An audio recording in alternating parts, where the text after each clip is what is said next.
Police అధికారిగా అత్యున్నత స్థాయిలో అడిషనల్ డైరెక్టర్ జనరల్ ఆఫ్ పోలీస్గా పనిచేస్తూ ఇంకా 8 సంవత్సరాల అనుభవం, 8 సంవత్సరాల అక్కడ అవకాశం ఉన్నా, సర్వీస్ ఉన్నా దాన్ని వదిలిపెట్టి ఇవాళ అధికార పార్టీ ఏ ఆఫర్ కావాలంటే ఆ ఆఫర్ ఇస్తానంటే కూడా అవన్నీ పక్కన పెట్టి కేసీఆర్ గారి నాయకత్వంలోనే తెలంగాణకు సంపూర్ణ న్యాయం జరుగుతుందని చెప్పి వాళ్ళ మనతో పాటు ఒక సైనికుడిలా ముందుకు పరుగు పెడుతున్న గౌరవనీయులు ఆర్ఎస్ ప్రవీణ్ కుమార్ గారు, తమ్ముడు SC/ST కమిషన్ మాజీ అధ్యక్షుడు సోదరుడు ఎర్రోల శ్రీనివాస్ గారు, పెద్దలు శ్రీమతి తుల ఉమ గారు, కరీంనగర్ జిల్లా పరిషత్ మాజీ అధ్యక్షులు, మాజీ మంత్రివర్యులు రాయేశం గౌడ్ గారు, మాజీ రాజ్యసభ సభ్యులు పెద్దలు చంద్రశేఖర్ రెడ్డి గారు, ఎమ్మెల్సీ దాసోజి శ్రవణ్ గారు, తమ్ముడు బాల్కా సుమన్ గారు, ఇంకా రాజీవ్ సాగర్ గారు, మాజీ ఎమ్మెల్సీ సోదరులు సుభాష్ రెడ్డి గారు, వేదిక పైన ఆసీనులైన MNC నన్న ఇంకా అందరికీ పేరు పేరున, అదేవిధంగా వేదిక ముందు ఆసీనులైన పెద్దలకు,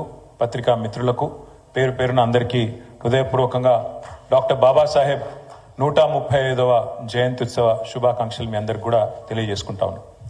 ముందుగా డాక్టర్ బాబాసాహెబ్ గురించి పెద్దలు చెప్పిన అన్ని విషయాలతో ఏకీభవిస్తూ ఒక 2 విషయాలు వారి గురించి నాకు తెలిసినవి, నేను అధ్యయనం చేసినవి మీ ముందు పెట్టాలనుకుంటా ఉన్నాను.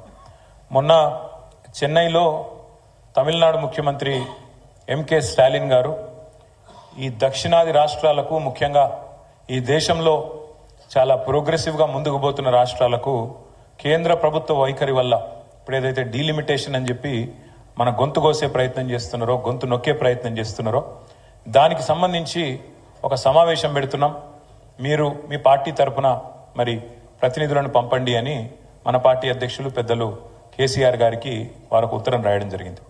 సరే, కేసీఆర్ గారు నాతో పాటు వర్కింగ్ ప్రెసిడెంట్గా నాతో పాటు మన రాజ్యసభ సభ్యులందరినీ కూడా ఆ సమావేశానికి హాజరుగమ్మని చెప్పి మమ్మల్ని పంపించడం జరిగింది. ఆ క్రమంలో ఈ డీలిమిటేషన్ గురించి కొంత అధ్యయనం చేస్తూ ఉంటాను. నేను ఏం మాట్లాడాలా, ఏం చెప్పాలా చదువుతున్నప్పుడు నేను అనుకోకుండా ఆనాడు రాజ్యాంగం రాసే క్రమంలో, రాజ్యాంగాన్ని రూపొందించే క్రమంలో భారతరత్న డాక్టర్ బాబాసాహెబ్ అంబేద్కర్ గారి నేతృత్వంలోని కమిటీ ఏదైతే ఉండేనో, చాలా మంది మేధావులతో కూడిన కమిటీ, దానికి చైర్మన్గా డాక్టర్ బాబాసాహెబ్ ఉండే. సో ఆ కమిటీ ప్రతి అంశాన్ని సునిశ్చితంగా లోతుగా పరిశీలిస్తూ ఏం చేయాలి, ఏమేం పొందుపరచాలి, మరి ఎన్నో కోట్లాది మంది ఆశలతో ముడిపడ్డ ఈ దేశం, దేశ భవిష్యత్తు, మరి ఇన్ని రకాల వైవిధ్యాలు ఉన్న దేశం, ఇన్ని భాషలు, ఇన్ని మతాలు, ఇన్ని కులాలు, ఇన్ని ఉపకులాలు, ఇన్ని సంస్కృతులు, ఇన్ని ఉన్న దేశం కాబట్టి దీన్ని ఐక్యంగా ఎట్లుంచాలి, ముందుకు ఎట్లా తీసుకుపోవాలి అని ఆలోచించే క్రమంలో ఆ కాన్స్టిట్యూయెంట్ అసెంబ్లీ డిబేట్స్ అని జరిగినాయి ఆనాడు.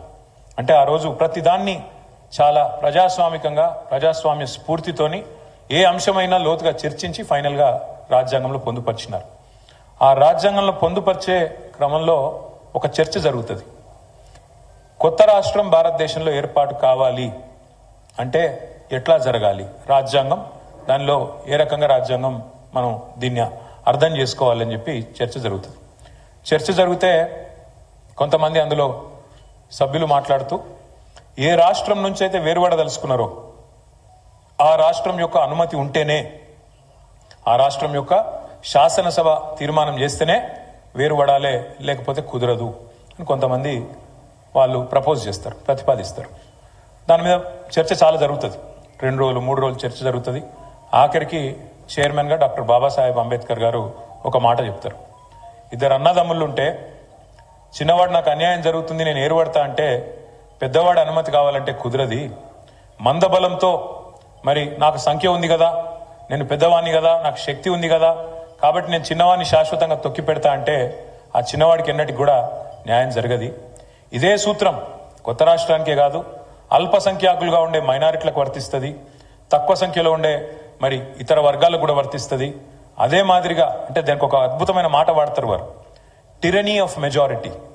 టిరనీ ఆఫ్ మెజారిటీ అంటే మందబలంతో అవతలవాడి గొంతు నొక్కేయడం, అది ఉండకూడదు, ప్రజాస్వామ్యంలో అది కరెక్ట్ కాదు అని మాట్లాడి పొట్లాడి అందరిని ఒప్పించి మెప్పించి ఆర్టికల్ 3లో కొత్త రాష్ట్రాల ఏర్పాటుకు మరి ఆ ఉన్న రాష్ట్రం యొక్క అనుమతి అవసరం లేదు అని పెట్టి ఇవాళ మనం తెలంగాణలో మాట్లాడుతున్నామంటే దానికి కారకుడు ఒకే ఒక్కరు, పెద్దలు డాక్టర్ బాబాసాహెబ్ అంబేద్కర్.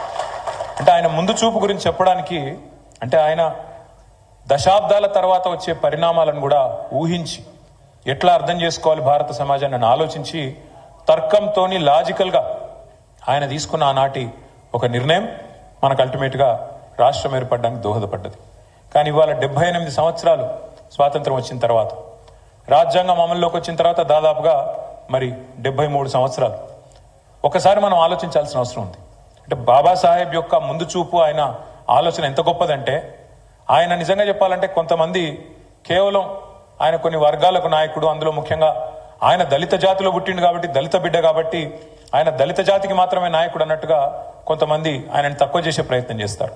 కానీ వాస్తవం ఒక మహాత్మా గాంధీ, ఒక జవహర్లాల్ నెహ్రూ, వారితో పాటు కొట్లాడిన ఇంకా వేలాది లక్షలాది మంది స్వాతంత్ర సమరోద్యమంలో ఎంత కీలక పాత్రని పోషించిండ్రో, స్వాతంత్రానంతరం ఇవాళ ఆధునిక భారతానికి నిజంగా చెప్పాలంటే ఒక అద్భుతమైన పునాదేసిన వారందరి సమకాలికుడు, వారందరితో పాటు ధీటైన నాయకుడు డాక్టర్ బాబాసాహెబ్ అంబేద్కర్ అనడంలో ఎవరికి రెండో ఆలోచన అవసరం లేదు. వాస్తవం అది. అంత గొప్ప రాజ్యాంగాన్ని రాసింది వారు. అంత గొప్ప రాజ్యాంగం అని ఎందుకు అంటున్నా అంటే, ఒక్కసారి మీరు ఆలోచించండి. దేశానికి స్వాతంత్రం వచ్చినాడు ఇవాళ చాలా మంది తెలిసి తెలియక ఏదో మాట్లాడతారు, ఎప్పుడు దేశం ఇట్లే ఉండే అన్నట్టు మాట్లాడతారు. ఎప్పుడు దేశం ఇదే రూపంలో లేకుండే. ఆనాడు 565 ప్రిన్స్లీ స్టేట్స్ ఇండియాలో, భారతదేశంలో చిన్న చిన్న టుకుడాలు. ఇవాళ 28 రాష్ట్రాలు ఉన్నాయి. అయాల 565 చిన్న చిన్న రాజులు, సామంత రాజులు, జమీందారులు, వాళ్ళకి ఇంకోడు 565 ప్రిన్స్లీ స్టేట్స్ అందరు వాటి. ఇది ఆనాటి పరిస్థితి. ఇక మీకు తెలుసు ఎన్ని భాషలు, ఎన్ని మతాలు, ఎన్ని కులాలు, ఎన్ని ఉపకులాలు, ఎన్ని సంస్కృతులు.